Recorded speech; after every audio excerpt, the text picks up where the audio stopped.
you ever had a strange dream? I know I have. What's your favorite thing to imagine or to make believe? Do you like to pretend you're going to the moon? Do you like to make believe that you're somewhere different? What are some things you like to make believe? Is it hard to follow the rules sometimes when your parents ask you to do things and it's not what you want to do, or there's a rule at school and you don't want to follow that? Is it sometimes hard to do that? Have you ever been confused and you didn't know what to do? Man, that's me a lot. I think through something and I get confused and I have to think through it again. Well, today I'm going to be introducing our new literature book, which is Alice's Adventures in Wonderland. And all of those questions are going to be some of the things that we're going to be learning about and discussing. This story takes place a long time ago, so some of the words, some of the phrases that we're going to hear and talk about seem silly or different than what we've done before. Has there been a book that we've read that maybe had some silly phrases or things we didn't understand before? Maybe even in Paddington and Around the World in 80 Days. There's been a lot of things in kindergarten this year that we didn't know the meaning of when we first heard it, but we've learned a lot together. And so today, we're going to have some of those silly things that come up or things that don't make sense. And that's okay, because we're going to talk about them in our stories. And so our story is going to start with Alice's Adventure in Wonderland. And we're going to break this up into Chapter 1, Part 1, and then Chapter 1, Part 2, and then Chapter 2, Part 1. So that'll be the 3 that you'll read and listen to this next week.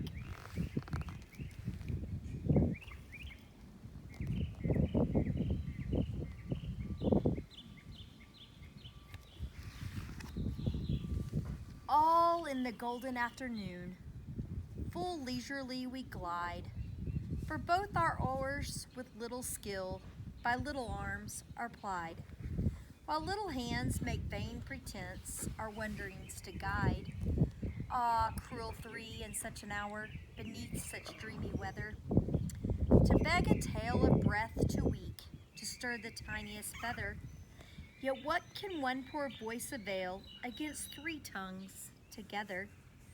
Imperious Prima flashes forth her edict to begin it. Is gentler tone Secunda hopes there will be nonsense in it. While Tertia interrupts the tale not more than once a minute, anon to sudden silence one, in fancy they pursue the dream child moving through a land of wonders wild and new, in friendly chat with bird or beast, and half believe it's true. And ever as the story drained the wells of a fancy dry, and faintly strove that weary one to put the subject by, the rest next time, it's next time, the happy voices cry. Thus grew the tale of Wonderland, thus slowly, one by one. In quaint events were hammered out, and now the tale is done, and home we steer a merry crew beneath the setting sun.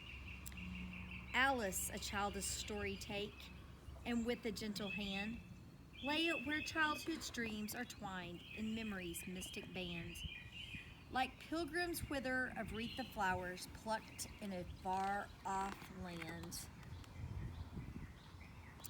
Chapter 1, Down the Rabbit Hole. Alice was beginning to get very tired of sitting by her sister on the bank and having nothing to do. Once or twice she had peeped into the book her sister was reading, but it had no pictures or conversations in it. And what's the use of a book, thought Alice, without pictures or conversations? So she was considering in her own mind as well as she could, for the hot day made her feel very sleepy and stupid, whether the pleasure of making a daisy chain would be worth the trouble of getting up and picking the daisies, when suddenly a white rabbit with pink eyes ran close by her. There was nothing so very remarkable in that, nor did Alice think it was so very much out of the way to hear that rabbit say to itself, oh dear, I shall be late.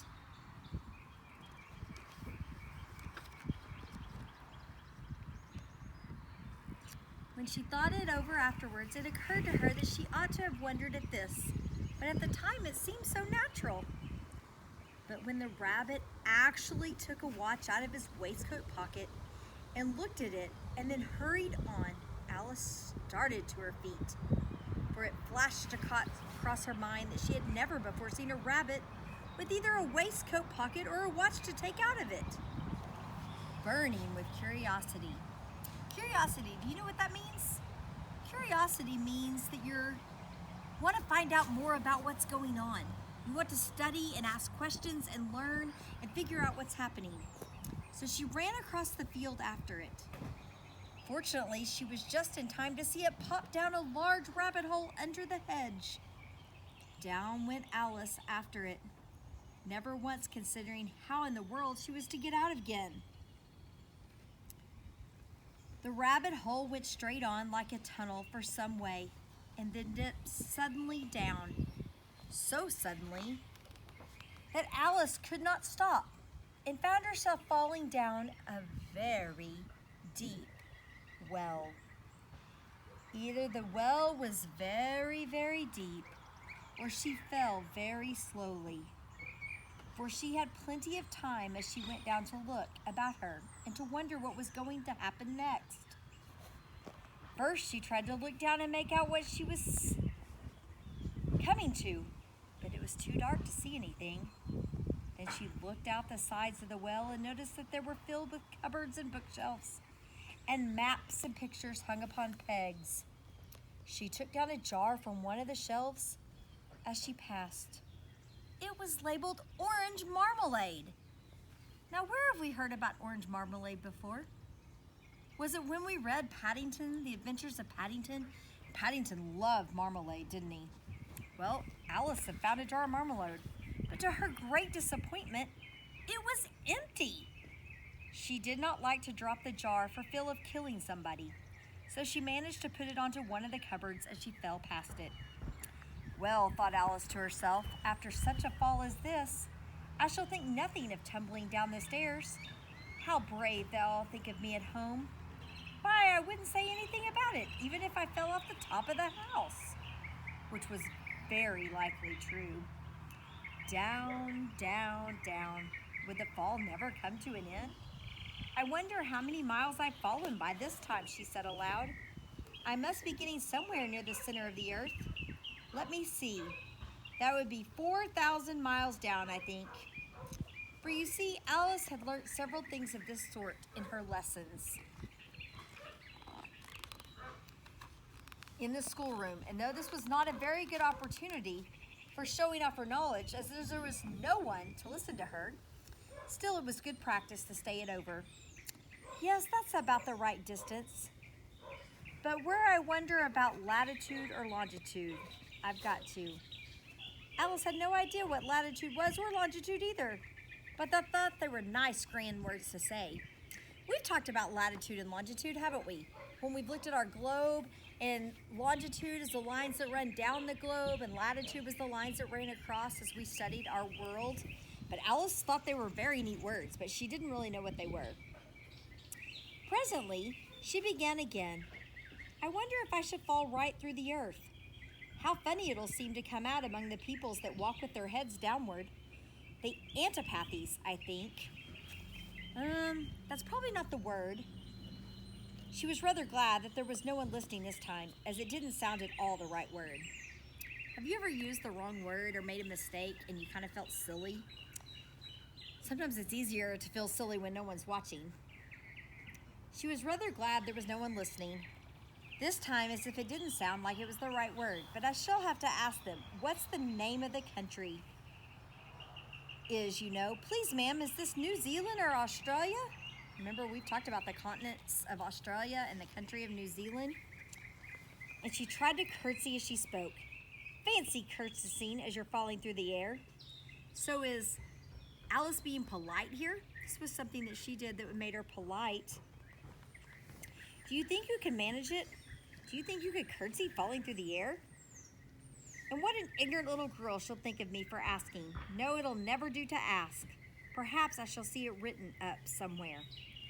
Down, down, down. There was nothing else to do, so Alice began talking again. Dinah, I'll miss my very much tonight.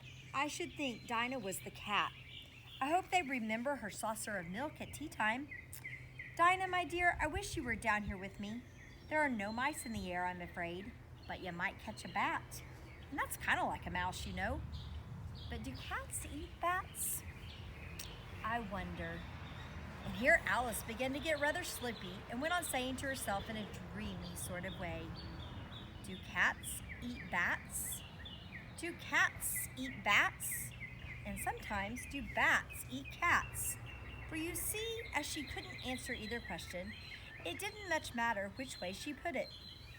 She felt that she was dozing off and just had begun to dream, and she was walking hand in hand with Dinah and saying to her very earnestly, now Dinah, tell me the truth, did you ever eat a bat? When suddenly, thump, thump, she came upon a heap of sticks and dry leaves, and her fall was over. Alice was not a bit hurt, and she jumped up on her feet in a moment. She looked up, but it was all dark overhead. Before her was another long passage, and the White Rabbit was still in sight, hurrying down.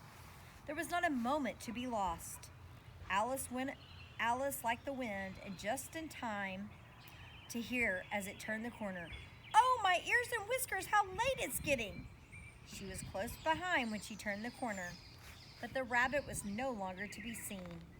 She found herself in a long, low hall, which was lit up by a row of lamps hanging from the roof. There were doors all around the hall, but they were all locked.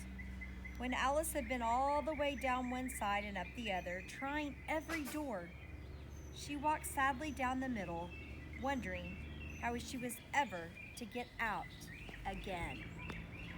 So as we started the first chapter, we see that Alice was sitting under a tree with her sister, and she didn't want to read the book with no pictures, did she? And so all of a sudden she sees a white rabbit running by. And then she follows the rabbit, and where does she fall? What's happening? Does she fall down into a deep well? And she sees everything happening, and she sees orange marmalade, and then she falls and she lands. So we'll pick up there and we'll decide what happens to Alice next. I'll see you later for our next reading. Talk to you soon. Bye-bye.